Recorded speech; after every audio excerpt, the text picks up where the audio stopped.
আলহামদুলিল্লাহি রাব্বিল আলামিন। অনেকে বিভ্রান্তি মন্তব্য শোনার পরও আমরা কখনোই মাহে রমজানকে ছোট করে দেখব না এবং মাহে রমজানের যথাযথ মর্যাদা রাখবো ইনশাআল্লাহ। হুজুর পাক সাল্লাল্লাহু আলাইহি ওয়াসাল্লামের বর্ণনা অনুসারে মাহে রমজানে ৩টা সময় দোয়া কবুল হয়।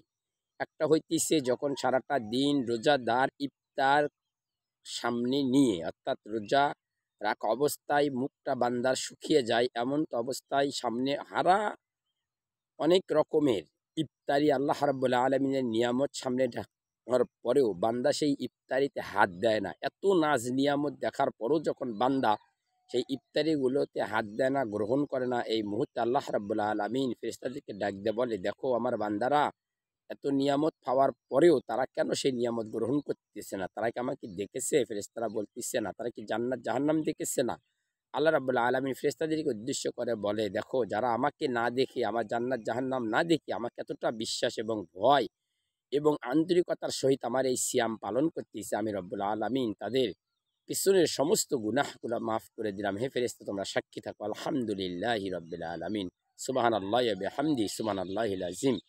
আর আরেকটি সময় হইতেছে আমরা যখন তারাবি নামাজ শেষে যেই দোয়াগুলো করতে থাকি, সুবহানাজিল মুলকি ওয়াল মালাকুতি, সুবহানাদিল ইজ্জাতি ওয়াল আজমাতি ওয়াল হাইবাতি ওয়াল কুদরতি ওয়াল কিবরি ওয়াল জাবারুতি, সুবহানাল মালিক আল হাইয়াল লাযিনা ওয়া লা ইয়ানামু ওয়া লা ইয়ামুতু আবাদান আবাদান সুবহুন কুদ্দুসুন রব্বুনা রব্বুল মালাইকাতি ওয়ার রূহ। এই দোয়াগুলো আল্লাহ রাব্বুল আলামিন কবুল করে থাকে আলহামদুলিল্লাহ।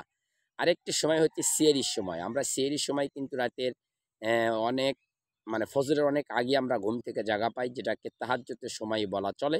ওই সময় আল্লাহর কোনো বান্দা যখন আল্লাহ রাব্বুল আলামিনের ধ্যানমগ্ন হয়ে আল্লাহ রাব্বুল আলামিনের কাছে পানাহ চায়, আল্লাহ রাব্বুল আলামিন ওই দোয়াগুলো কবুল করতে থাকে। তাহলে মাহে রমজানের এই ৩টি সময় আমরা কোনো সময় মিস করব না ইনশাআল্লাহ।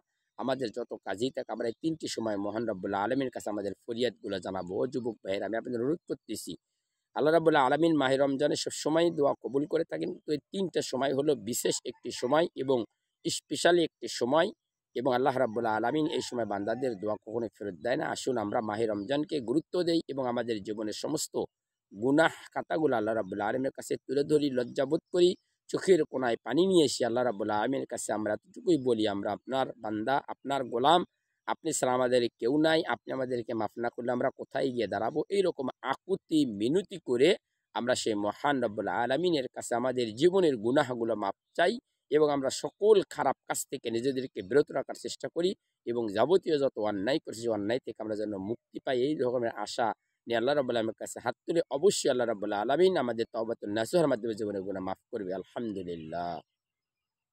আল্লাহ আমাদের সবাইকে আমল করার তৌফিক দান করুন। আল্লাহুম্মা আমিন।